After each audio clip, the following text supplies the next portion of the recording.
Welcome back everyone. Hi if you're new, my name is Tori and today we're going to be doing the Honest Booktuber Tag. I saw this going around last year and thought it looked fun at the time, but I never typically do tags on my channel, so I didn't do it then. And this has actually been I've had screenshot of the questions for a long time now anyway, so it's been in the back of my mind to do. So we're gonna do it today. There are 10 questions here. This tag was originally created by Harriet Rosie, so I will leave a link to Harriet's channel in the description box below. And I've already seen the questions. Like I said, I've had them for a while. I've already seen them, so they're interesting. So there's a lot to talk about, a lot to get into, so let's get started.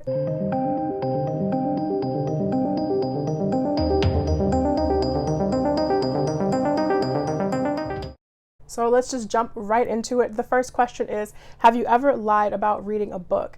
And the answer to that is absolutely not. The fact that this is even a question makes me think that this has either happened on BookTube before or happens on BookTube, which is just concerning if that's true. But no, the only time I can think of was actually in high school. Junior year, I had to read Wuthering Heights. I hate that. I hated that book so much. To this day, that's one of my least favorite books of all time. I hate Wuthering Heights. Had to read it in English class, and about midway through the book I just completely gave up, and I, for the first time in my life, had to go to Spark Notes because I could not bring myself to finish that book. So by the end of the book and at the end of that whole lesson, of course the teacher's like, oh, did you all finish it? What did you think? And I participated like I had read the book and just 100% did not finish it. Miss Mazzola, if you ever see this video, I apologize, but that's a horrible book. You should change the curriculum. But as far as BookTube is concerned, just no. The second question is, have you ever avoided a book because of controversy around the content or author? This is a long story that I'm gonna try to condense. So the answer to that is also no. I don't knowingly pick up books by authors that are controversial or that has books that have controversial content in it. 9 times out of 10, I'm just not aware, and maybe I should be more aware, but I try to separate the art from the artist. So I'm not aware that, oh, this book is controversial or this author has done some problematic things in the past. It's over my head. However, the first time this has really happened to me was when I read Ninth House by Leigh Bardugo. I read Ninth House last year. Let me put my coffee down. So last year I read Ninth House by Leigh Bardugo, and I loved that book. I loved it. It's one of the best books I read last year. It was incredible. And then recently I just experienced the book again, but this time via audiobook, and loved it the second time around. Actually, I loved it even more. Ninth House ended up making my best books of 2019 list, and it wasn't until I was actually going to edit that video. It had already been filmed. I had already done the top 10 list, and I just had to edit it. And so it wasn't until I was going to edit it that I started seeing all this stuff about how problematic Ninth House is, and all kind of stuff, how it should have had trigger warnings. And I had a heart skipping moment where I was like, oh my God, do I leave this book in? Do I continue to talk about it? What am I spreading?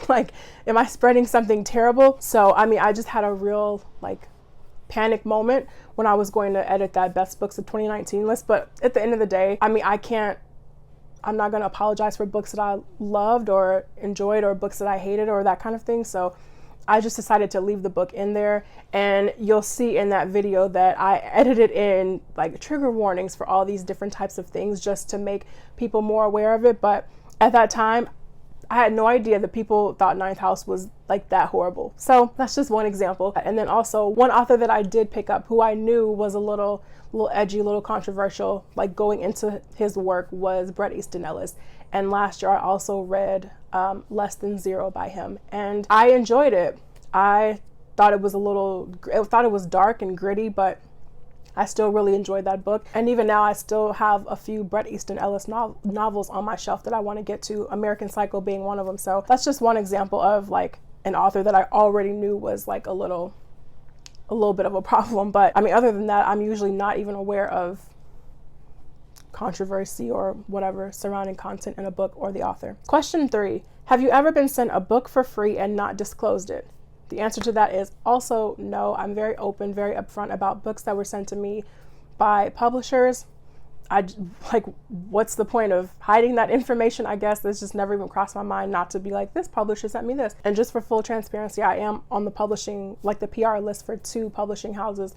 one being Penguin Teen, and then the other is Rebellion Publishing, or Solaris, which I believe is based in the UK. So I've mentioned them both a couple of times on this channel, especially during like book hauls and things like that. So yeah, you're always going to know like if a book was sent to me by a publisher. So question 4 is, have you ever bought a book with no intention of reading it? No. Every book that I buy, at that moment, I have the idea that I'm going to get to this soon or one day. Like, I don't just buy books with no intention of reading it. There is an exception to this though. Borders, one of my favorite bookstores growing up, ended up closing down, I think like in 2010 or 2011, and they had this massive like blowout sale before the one in my neighborhood shut its doors.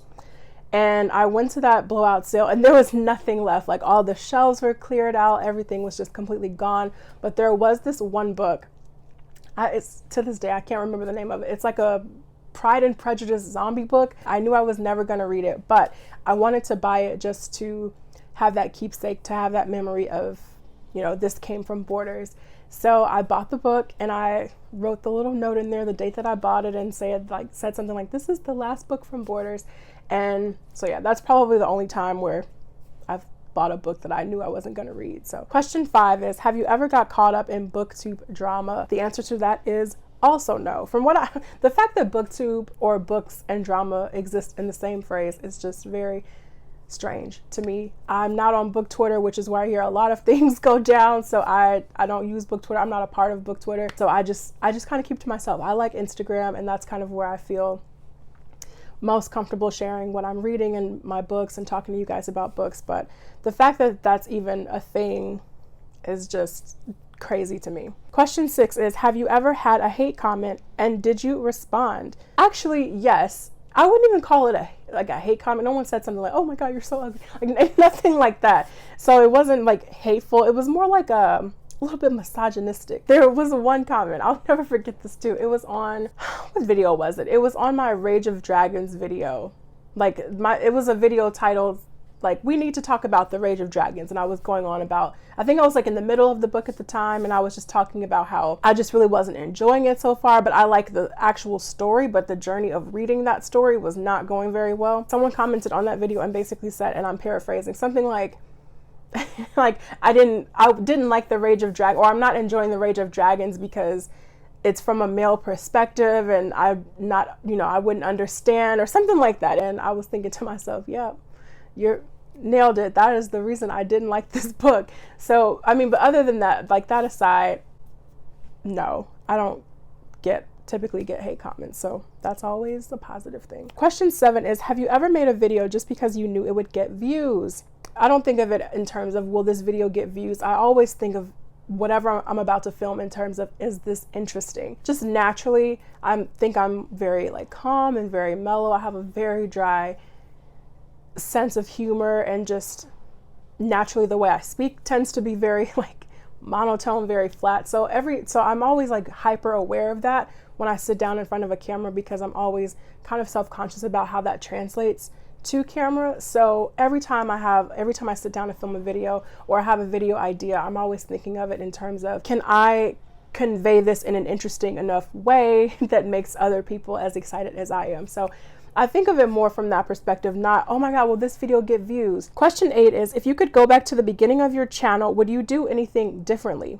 Yes. And I say that not because I don't have any regrets the way I started my channel or the things that I was doing early on in my channel, but I wish I knew a lot of the things that I know now. In the beginning, like even maybe the last couple of years, my reading has just felt, well, up to the last couple of years, I guess, my reading has just felt all over the place. I was reading, I mean, there's nothing wrong with that. Read what you like to read.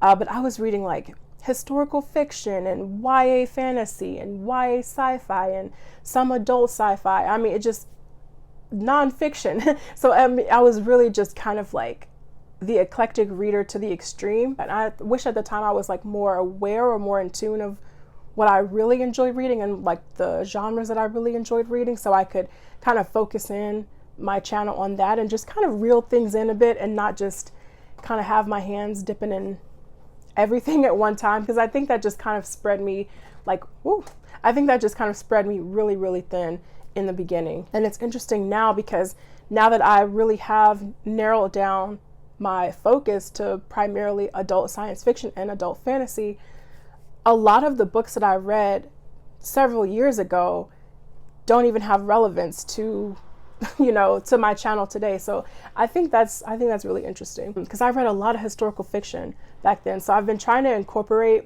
older books into my channel in some new and creative ways. But yeah, other than that, I think I would just kind of come in with a more narrow focus in the beginning. I wish I had found the booktubers that I watch today. I wish I had known about them a couple of years ago, because they've really inspired me to, to kind of narrow down my channel to how it is right now. So question 9, are there any channels you wish you could be more like? Oh, that's a good question. Any channels I wish I could be more like? No, I don't know. It just goes back to personality. I mean, the way people film videos, the way they talk about books, the way they edit their videos, it all is due to their personality. So I can't model myself after anybody else. There are channels that inspire me. There are booktubers who inspire me, whether that's, the types of books that I pick up or the types of videos that I film or don't film. So I guess in terms of that, I would say I'm like inspired by certain booktubers. And yeah, but if I could be more like a channel, I don't really think about that. And question 10 is, what's something that you love about your channel? First of all, I love you guys. I seriously do. I love just, even off YouTube, so many of you follow me on Instagram too, and I love the conversations that we have over there. I get so many like DMs and talking about books and responding to stories and things like that. So I'm thankful for the community that this channel has cultivated. I'm really thankful for that. Like, I can't even put that into words. So I love that about my channel. The other thing that I love my recommendations. Is that so centered to say? When I read a book and I love it, I'm just so excited and so passionate to put that book out into the world and say, you need to go read this. And I love thinking of creative recommendations videos for those types of books. So the Black Mirror recommendations video that I did, I really enjoyed that video. It was so fun to film. And yeah, I love putting good recommendations out there, recommendations that I think you guys would like. So I really love that about my channel. And I love the types of books that I read. So pat on the back. So that's it for me, you guys. That was the Honest Booktuber tag. Let me know down in the comments, I don't know, if you have any responses to these questions, or yeah, what do you think about the tag as a whole? What do you think about BookTube as a whole in relation to these questions? Let's talk about it down below, and I will see you guys in the next video. Take care.